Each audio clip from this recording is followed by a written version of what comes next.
In September 1971, Lloyd's Bank in Baker Street, London, became the scene of one of the most death-defying robberies of all time.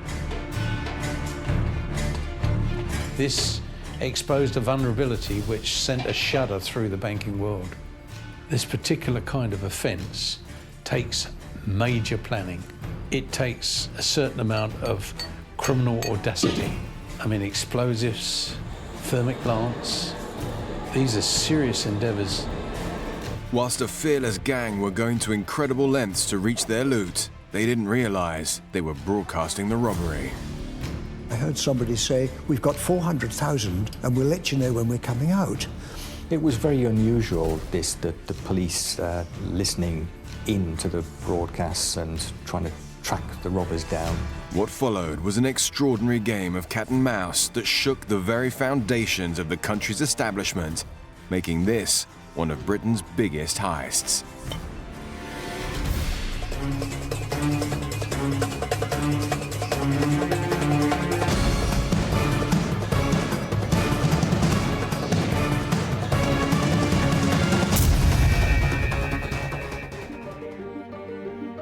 Saturday evening in the affluent area of Wimpole Street, central London, Robert Roland, a radio enthusiast, was retiring for the night. I thought I'd go to bed early, read a book, maybe listen to the radio, and so I turned it on, and it happened to be on the Citizens Band frequency, which is the Walkie-Talkie frequency. The trend for CB radio, it's that Citizens Band radio where you can talk to one another, was all the rage in America, and it was coming to Great Britain, but the government still said it was illegal. And so people were doing it illegally, and I used to sometimes listen to the broadcasts on my specialised radio. And while it was warming up, I didn't change the frequency because I was going to listen to Radio Luxembourg. But Radio Luxembourg never kicked into the airwaves. Instead, Roland's tuned into something completely unexpected. And I heard two people talking on walkie-talkies. And I thought, that's very strange. And when I heard them say they'd got about 400,000 and they'd let them know when they were coming out, I knew that it was quite serious. In the dead of night, Robert Roland feared he may have stumbled upon a robbery in progress. There were two voices. One was inside the premises, and the other voice, it sounded as though it was outside because it was a much clearer signal. So I assumed there was a lookout. I thought it might be the tobacconist shop just round the corner. These two were talking together and discussing what they were going to do. And when they said they got 400,000, I naturally assumed it was cigarettes. Concerned that he had somehow managed to tune into a frequency being used by thieves, Roland knew he had to inform the authorities. It was quite an exciting moment because one doesn't hear that sort of thing every day. I realised it was a serious situation, and I felt, as I knew the person that worked in the tobacconist just round the corner, I thought at least it was my duty perhaps to prevent the thing going any further. So I decided to ring the local police station. And the duty officer answered the phone, and I said to him, "I'm listening to the radio, and I think there's a robbery going on." He said, "Oh, that's very no good, sir. If you hear any more funny broadcasts, why don't you record them?" Okay. As it was a Saturday night and just after 11 o'clock, he presumed that perhaps I was a hoaxer. I was not surprised because I expected him to not believe what I was saying to him because it was so unusual. In fact, I was rather grateful to him because his suggestion was a good one. So we ended the conversation, and I got my little cassette recorder out, and I recorded the conversations for the next 2 hours. Although the officer hadn't taken him seriously, on his advice, Roland rushed to gather any potential evidence. I got my little cassette recorder, and I held it by the radio, got back into bed, and every time they spoke, I pressed the record button.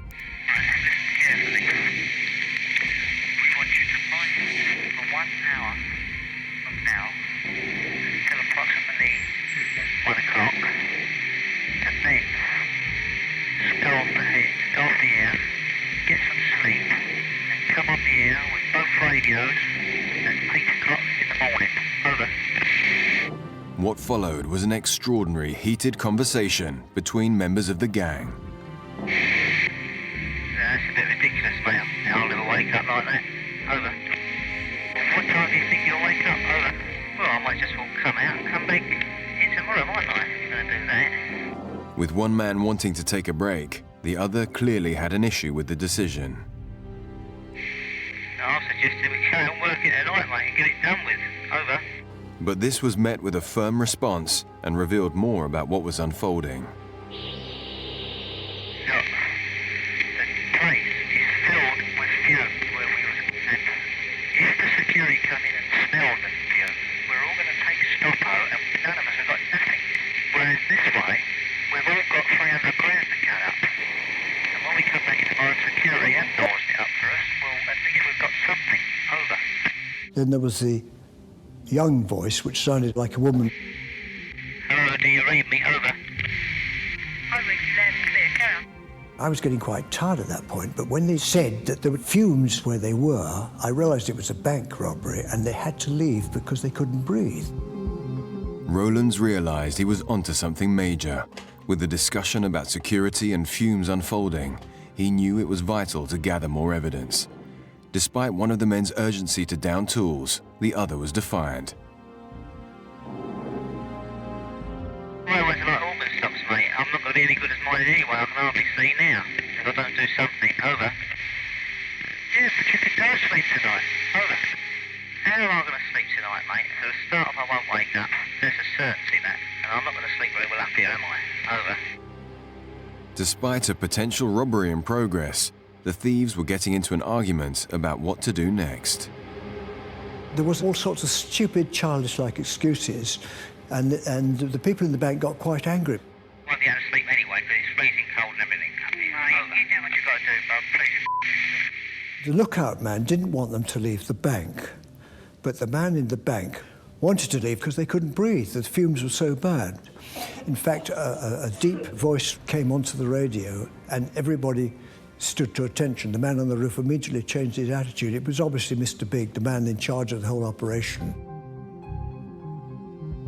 was possible for us to work hard, but all the work done. I've been working non-stop all day. If you put the earplugs in your ear, turn the radio on, wake you, it would be like an alarm call, won't it? Over.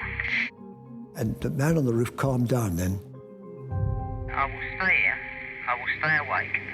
Will you try and get in a bit earlier? All right? So they left the bank and he was left to sleep or not sleep.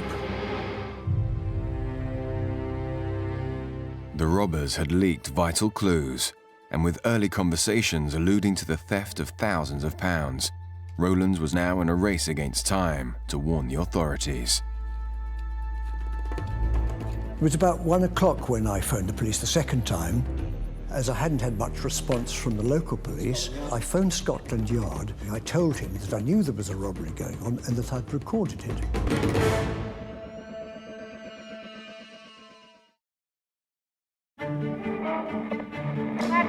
Hello, do you read me? Over. An amateur radio enthusiast has tuned into a frequency being used by a gang of thieves. After hearing shocking conversations suggesting they have stolen thousands of pounds, he alerts the police for a second time in the hope of catching the criminals red-handed. Mr. Roland was able to hold the signal with the equipment he had and listen to the various bursts of conversation which drew his attention to the fact that this could be not a joke or not somebody skylarking about, but actually a real crime being committed. That was the initial source of what swung into a massive operation. The Metropolitan Police immediately dispatched officers to Wimpole Street. I played some of the cassette and he was quite convinced then that this was a genuine situation. We've all got 300 grand to cut up. And when we come back in tomorrow, security have doors it up for us, well, at least we've got something. Over. Officers listened intently to Roland's recordings, but nothing else was coming through the radio. They sat there all night until the morning, At 8 o'clock, we listened to the radio. He was still on, and we were getting quite tired by that time. And at 8:30, it suddenly crackled into life. How's everything? Okay. And the lookout was thrilled because he'd been a bit agitated the night before, having to stay up on the roof overlooking the bank. Everything's fine. No intruders whatsoever. Over. And so the robbery then continued. Well, these policemen were absolutely fascinated. After 7 hours' silence, the police had a unique dilemma ahead. A major robbery was taking place right before them, but they didn't know where it was. How do you catch a ruthless gang in action when your only clues are voices on a radio? As senior officers quickly scrambled to Roland's, the gang continued, unbeknownst to them that Scotland Yard were listening in. By the way, they're treading the road outside somewhere. Over. Okay. But straight after this dialogue came a clue that the officers didn't want to hear. They're in there now. Over. So pay absolute attention to that front door. Over. By now, Roland had already heard them talk about thousands of pounds. As the daring gang gained entry once more, officers needed to find the location, and fast. Initially, the police took action to try to identify where they could contact radio detection gear to carry out a sweep of the area. Of course, radio transmissions in those days were very difficult to locate. Buildings would absorb a signal, the signal itself could be distorted, and so there's no certainty as to which direction the signal was coming from. Shortly after that, there was a bit of a drama because the restaurant next to the bank, one of the waiters must have heard all the noise because he went to the bank and he put his eyes against the window and tried to see what was happening. Hold on. Over. Don't you hear it clear? The guy from next door has just gone and looked in our window. He's gone back to his doorway now. He's standing in his doorway, but he come and looked in our window. Over. And then again he came and had another look. They had to stop work for a short time because the waiter could obviously hear a lot of noise going on. Roger. What is he doing?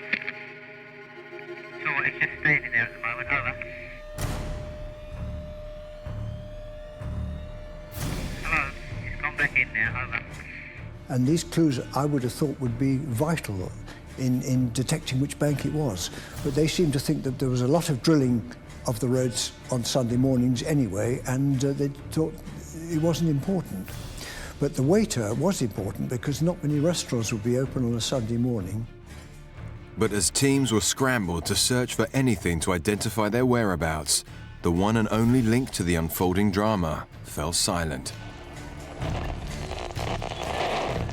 The bank robbers were alerted by the fact that the waiter had looked through the window and were obviously getting a little bit nervous because they left the bank and they gave an indication to Bob on the roof that they were leaving by saying, Would you like to change to the other channel? Over.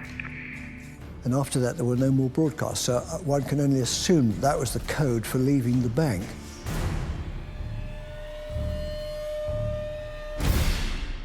With nothing else to go on, Scotland Yard were on the back foot. Teams of officers were sent to scour the streets. Okay, guys, come on, let's move it. 750 banks were checked within an 8-mile radius of central London. The actual bank staff, bank managers, bank security people had to be alerted to actually attend with the police and check premises because police don't have right of entry to these places. With no further messages coming through, the officers could not establish if the thieves had changed frequency or had already looted one of the major banks in the capital and fled. They sent squad cars to all the banks, which was complete madness, and I told them about 3 or 4 times, this robbery is not in Greater London, it's local, it's within 1 to 2 miles at the very, very most. The task now facing Scotland Yard was colossal. An 8-mile radius of Wimpole Street covers 22 boroughs in the capital. With limited resources, Sunday trading hours and hundreds of premises to check, every officer went to work to desperately try and find the targeted bank.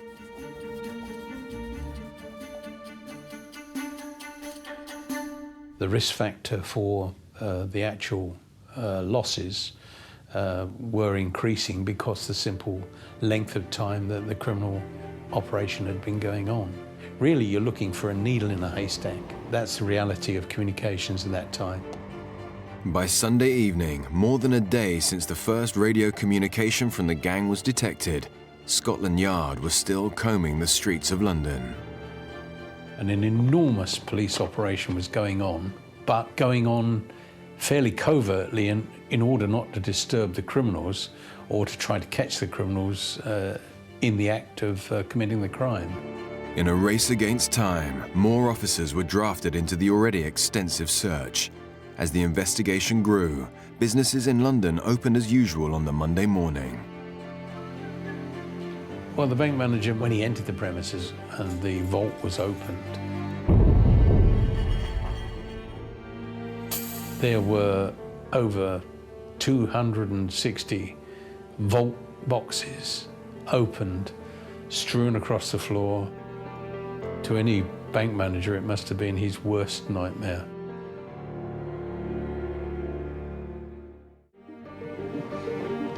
Despite the extensive trawl, Scotland Yard had their worst fear finally confirmed.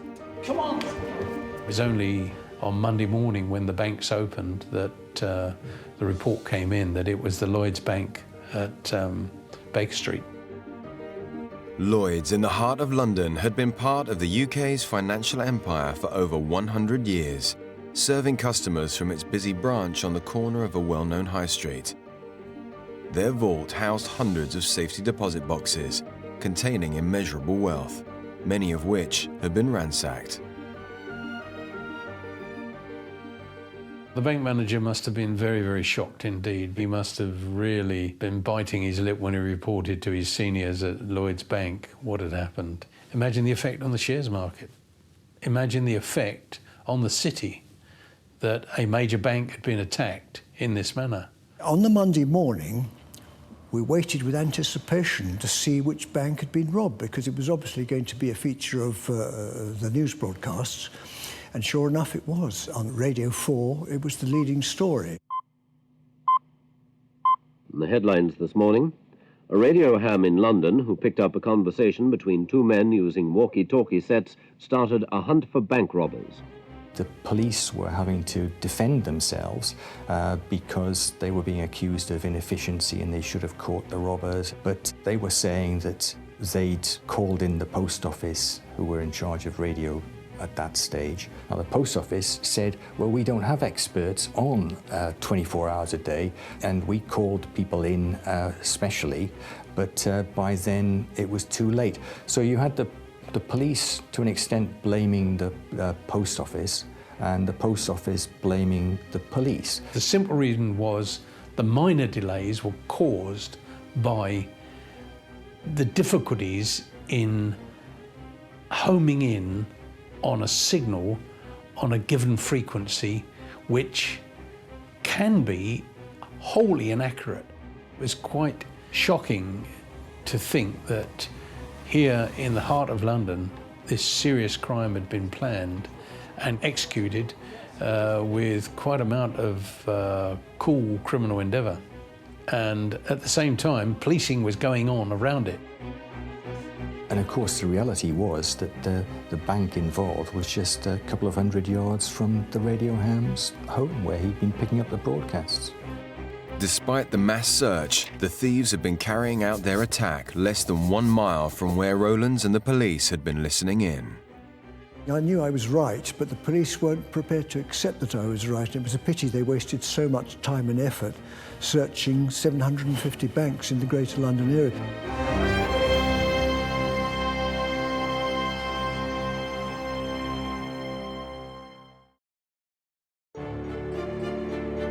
The most audacious robbery in British history has taken Scotland Yard by surprise. Having listened to a gang of robbers trade remarks on walkie-talkies, officers searched London to catch them in the act, but the gang got away after ransacking a bank vault only a mile from where police were listening in. Now, further revelations come to light. We'd had robberies where robbers had got in through the ceilings of banks before, But I think this was probably the first that was coming up from under the ground. The hole in the floor was fairly small. I was quite surprised how small it was. It was about 14 inches by 10 inches, something like that, through thick concrete with a little tunnel coming in. The devastation around would have been considerable. The debris everywhere would be quite shocking. The bank staff had started clearing up the mess, and they put up some trestle tables, and on each trestle table they'd identified various items that were lying about in the vault, which the robbers had left behind, thinking they were of no value. And on one table there was a pile of watches and jewellery, another table piled of share certificates and paperwork that had just been thrown on the floor. People who have that kind of security box don't necessarily volunteer to come forward to be interviewed. And as such, the police would have been seeking the assistance of the bank to identify who the people were who actually owned the boxes. This crime was one of a kind. The daring gang had somehow managed to dig their way through mounds of earth and rubble to the floor of the vault. The initial inquiry, of course, which direction was the tunnel going in? Police would not have entered the tunnel immediately. They'd have put their heads down to see which direction it was going in. It would have been rather like treating a scene of an accident involving toxic materials on a motorway. You've got to know what you're dealing with. With a degree of difficulty, officers eventually traced the tunnel underneath the bank and premises next door to a shop 25 meters away. Police got into the premises, found brickwork, rubble, earth, sand, all the materials from underneath buildings, and then ascertained just how much equipment was there which had to be protected and forensically examined. A huge job, huge. Hello Control, this is Alpha 1 Charlie. We need forensics as soon as possible. Over. This shop, of course, was the operations room from which the individuals, armed with explosives and everything else, have used as their getaway point, as their arrival point, as their store, as their operations room. They had to drill down through the basement floor in that shop. The actual hole itself was small enough to be concealed using shoeboxes. Very, very claustrophobic conditions. And they went about it with a determination that said to me, there's been a major level of planning involved in this. The scene that faced detectives in the nearby vacant shop was extraordinary. The gang's meticulous planning was evident.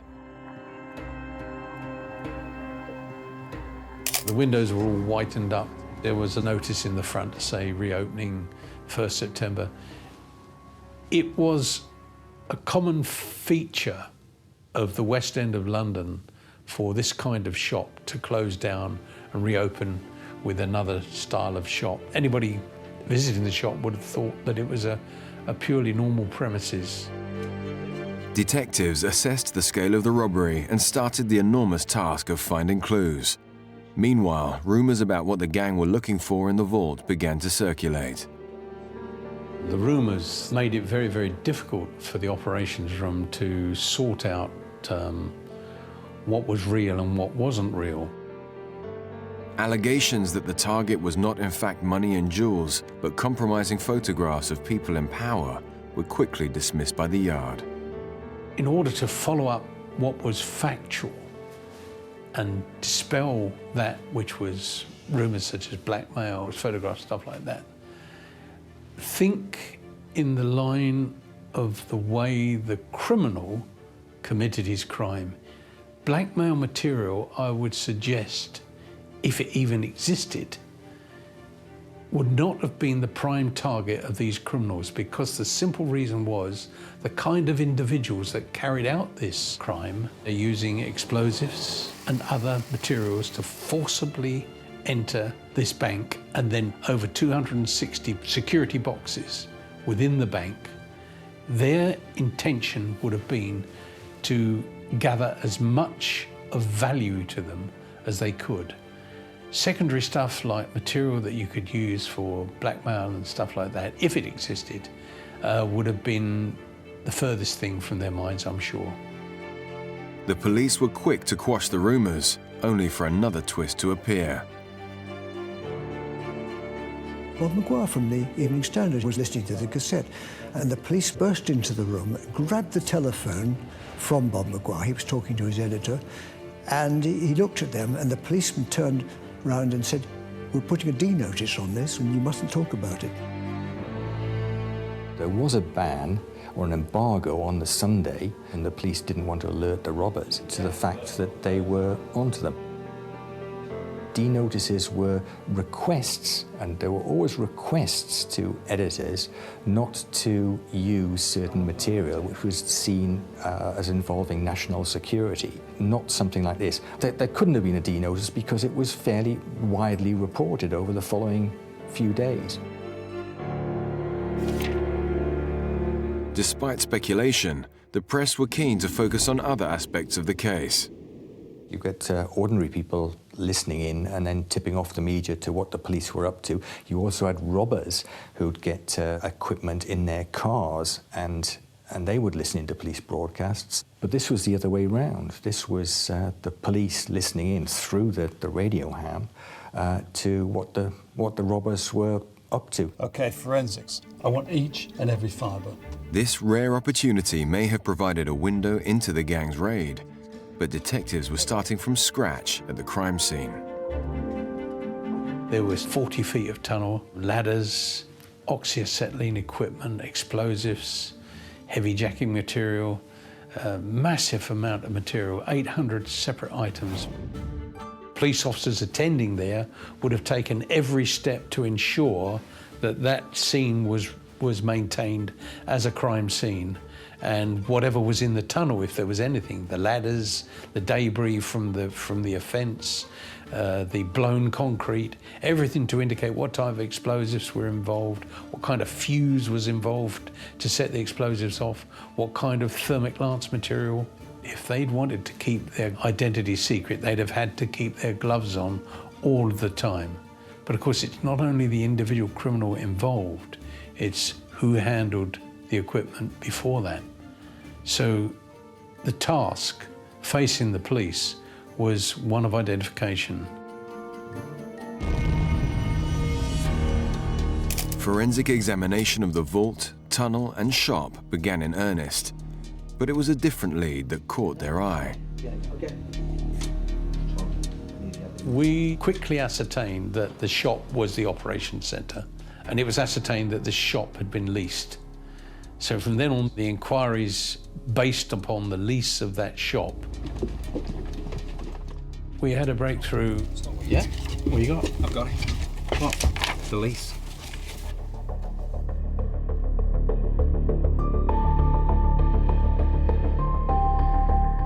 The investigation exposed the individual involved in the lease of the shop.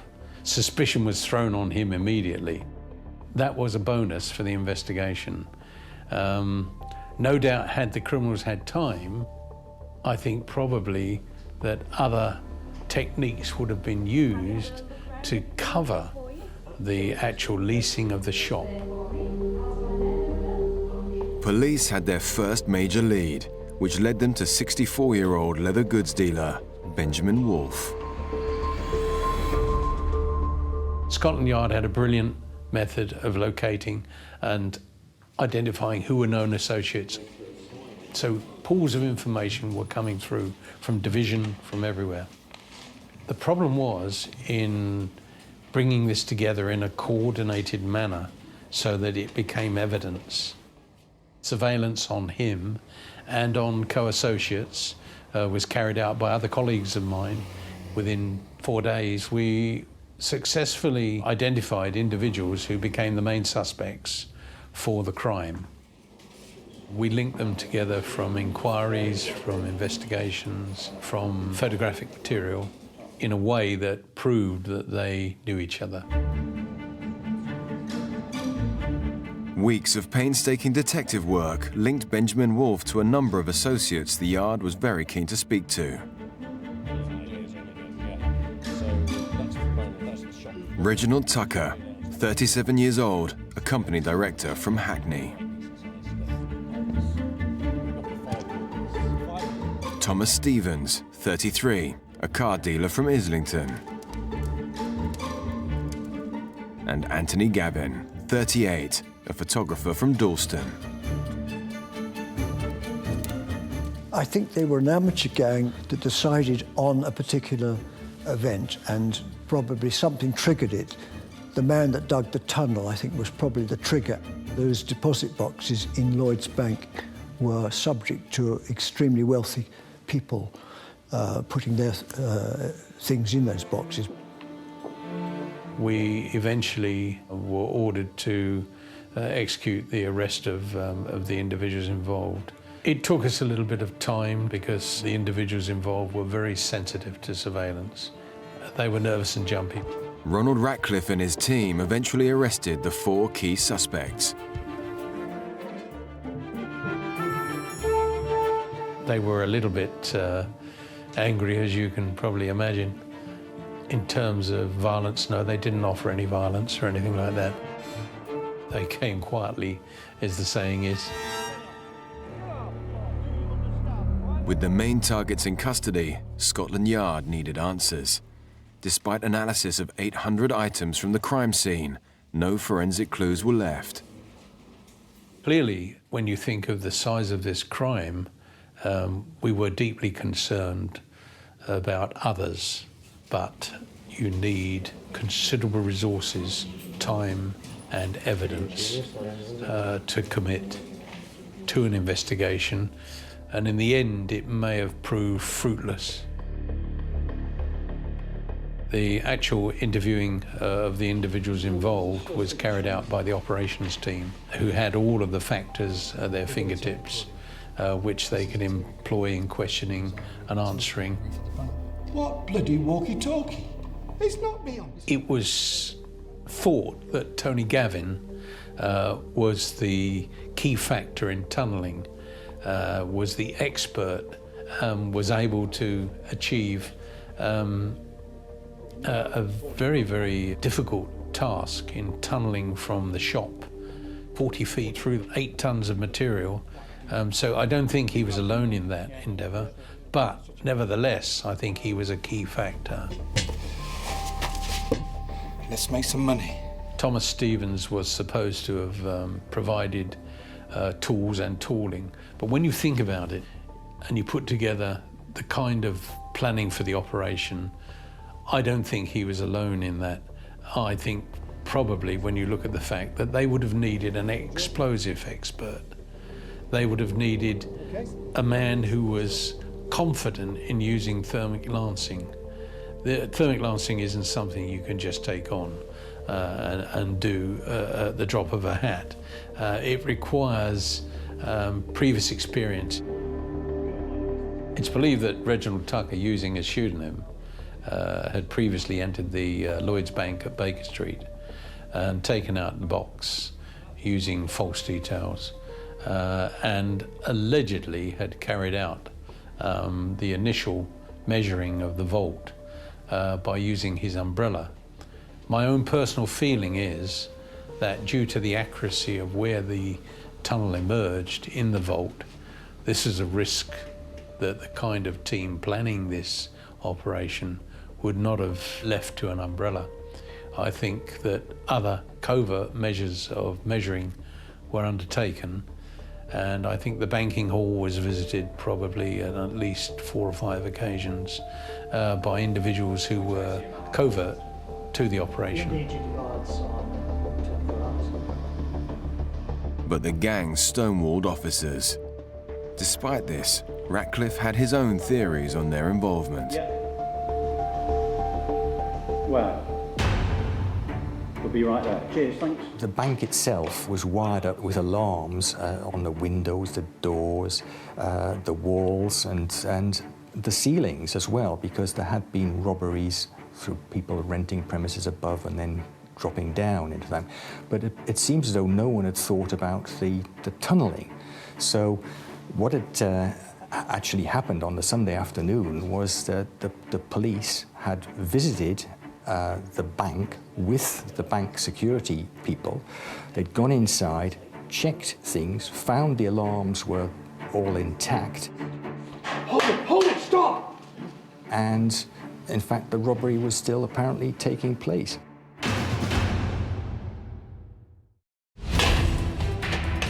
Lloyd's Bank in central London has been the target of the most elaborate heist the capital has ever seen. The amount stolen from safety deposit boxes potentially ran into millions of pounds. With no sign of the missing loot, Scotland Yard also learned how officers were just meters away from catching the criminals in action. We did visit the Lloyd's Bank, but a police officer just doesn't walk into a bank. He relies on authorised personnel to be with him. And so the initial check at the bank and in the area revealed everything to be secure. There was no sign that the vault had been disturbed. Hold it, stop! My feelings are that probably they were still inside the bank. They were probably ready to make a quick getaway if they had to, but I think that they'd been achieving quite a lot already. Despite this close call, the hardened criminals got away, but not for long. A careless oversight on the lease of the shop led detectives to one of their suspects, and the rest unfolded. I think to use the term, I think you could say that they staged dumb. We've got your voice on tape. They eventually pleaded guilty on the advice of their lawyers.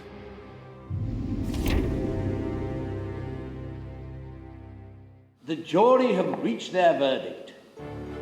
Anthony Gavin, Thomas Stevens, Reginald Tucker. 2 years on from the Baker Street heist, a jury found all 4 men guilty of their part in the crime. Anthony Gavin, Reginald Tucker, and Thomas Stevens each received a 12-year jail term. The judge passed down an 8-year sentence to Benjamin Wolfe, taking his age into consideration. The gang gave little away about the robbery, but thanks to their walkie-talkies and what was left at the scene, we can piece together how they pulled off such a heist. I think there were two separate gang areas, and as such, they were disciplined enough to actually interchange because of fatigue. The digging of this tunnel itself must have been exhausting. The actual claustrophobia of going down through the floor of this shop must have been a big strain on the criminals involved. I know you're tired, but all the time. It was possible for us to work hard, but all the work done. I've been working non-stop all day. And shifted 8 tons of material from under the shop, under the premises next door, under the bank, and as such, in doing so, they exposed a well which was underneath. They then used extendable scaffolding type ladders, which I think were used like tram lines to shift the heavy equipment along. But at one stage, of course, they actually tried with, I believe, with a 100-ton jack to press out the floor. But in doing so, it began to press through, push the whatever they were resting the 100-ton jack on through the ground itself, rather than achieve the upward thrust. We made it. They knew precisely where they wanted to penetrate the bank. Using thermic lances in enclosed places is extremely dangerous, and they still carried on. They did not give in. They had to resort to explosives to completely make sure that they got into the bank, but in a controlled manner. They used explosives and succeeded in getting in through the flooring without disturbing the doors of the bank. The gang were relentless, cutting through 2 feet of reinforced concrete from their confined man-made tunnel below. It was chaotic, but the criminals knew what they were doing. Their main target was to remove valuables. Once inside the stronghold, they wasted no time smashing open some of the 268 boxes that lay before them. But using heavy-duty industrial equipment eventually proved problematic. I can hear you. How long do you think you're going to be in there? There's too much smoke from this thermic lance. I'm making my way back. Mr. Roland's heard conversation about somebody being tired and overcome by fumes, and that this individual needed refreshment in the way of tea and sandwiches. What followed was a bizarre war of words between those trying to reach the vault and the man tasked with making sure the coast was clear. The weak link was one of their lookout persons. Clearly, he didn't have the discipline that they wanted. He was getting bored, probably cold, probably a little bit frightened, and as such was overusing the radio system. I personally think there was more than one lookout, and probably there was a different frequency being used as well, which Mr. Rollins was not picking up. When one looks at the amount of equipment that was accrued to carry out this job, they took other means and methods of communication besides the one they were doing. Despite their differences, it appears the gang decided to have a break partway through the robbery and resumed only to be almost caught when the police called in with the bank manager. They did not panic, and they knew that they'd got a window of time. Once the bank had been visited, they knew that unless they were visited again, then they had a reasonable amount of time to exit from the premises with the stolen cash, jewelry, and then they managed to get out of the bank by going back through the tunnel, which was an endeavour on its own. When officers turned on their heels at the vault door, the gang made their getaway. When they vacated the property, they exited through a rear window in order to leave the property locked and secured, so that even if it drew attention, access was not going to be gained immediately.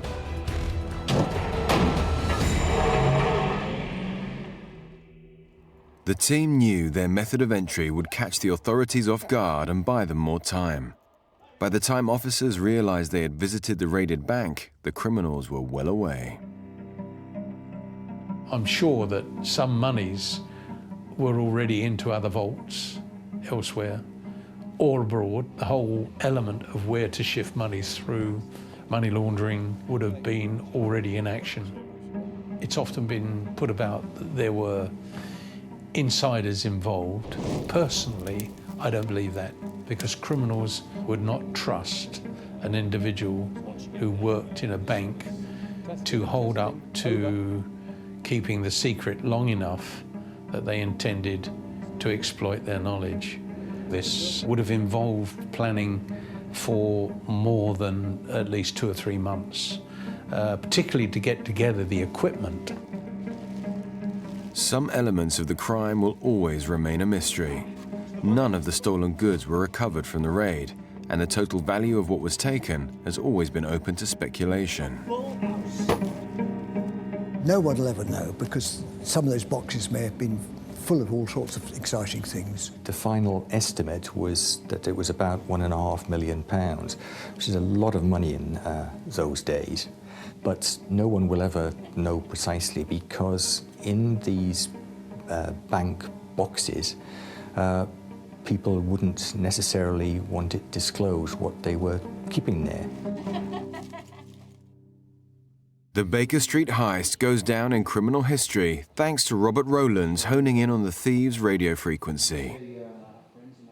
But Scotland Yard were keen to pick up on a crime Rowland himself was committing on the evening. After the robbery, the police were considering prosecuting me for listening to unlicensed transmissions under the Wireless and Telegraphy Act. They were persuaded not to prosecute me because it would be very bad publicity for the police force, considering that I was trying to help them find the robbers. 15 years later, I got the cassette back. It was hiding in a safe in Paddington Green Police Station in London. Rowlands was also contacted by Lloyd's. They gave me a cheque for £2,500, which I thought was extremely decent of them. Such a brazen attack on a bank has not been witnessed in Britain before or after 1971. A final twist in the tale could give an insight into where the gang got their inspiration.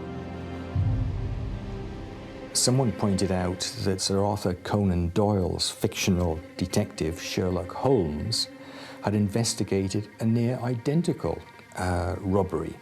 Now, Sherlock Holmes was supposed to live in Baker Street, and here you have a bank in Baker Street.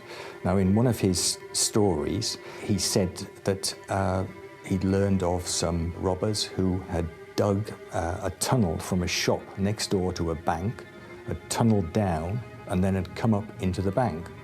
The only difference between the Sherlock Holmes story and this one was that Sherlock Holmes was waiting inside the bank when the robbers came up through the floor.